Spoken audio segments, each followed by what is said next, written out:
Hello. So today I want to tell you about the new dexterity game, Stacko Cats. And this is a great one. So let me show you how it works. You have this base and it has kind of some really thick foam in here because to start out, you are going to pull 4 random cats from the bag and you are going to wedge them into this base. So the cats are so cute. They're different colors. You're going to put them in here. They're all different shapes.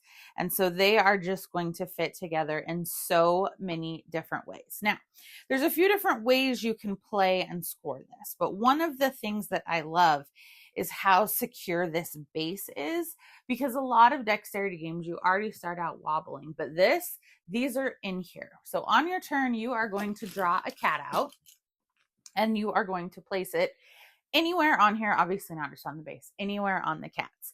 And you will then count the fewest number of cats from your cat to the bottom, and that's how many points you will get. So there are 2 ways to then do it. You can do where you are trying to play for the most points, meaning you want to build really, really high to get those points, or you are trying to do the fewest points, so you want to build low and wide. Those are kind of the 2 basic ways. And then if anything falls on your turn, you lose a point for each one of those cats, and so you just keep a running tally of your score. And at the end of the game, the variant you are playing the most or the fewest points wins.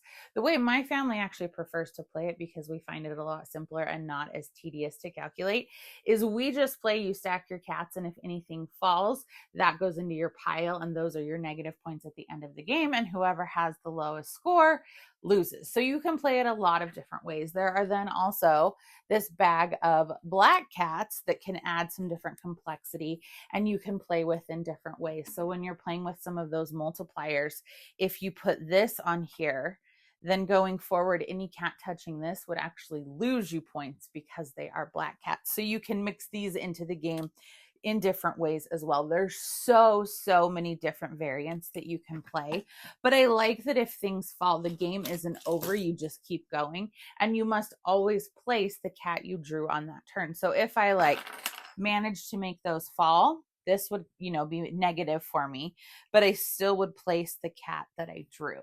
So again, this is one of those games that as you're going, it looks really cool on the board. I love that you're getting all of these different shapes. These are not your traditional pieces you are playing with. You can go risky, you can go daring. You have the fun scoring options, so you can do those multipliers and get big scores, or you can play it the more simplistic way that my family does. But either way, it is a great time. So that is Stacko Cats. I would love to know, what are some of your favorite games that fall into this category, and have you tried this one? Give me a like and a follow, and I'll keep bringing you more board game content. Thanks. Bye.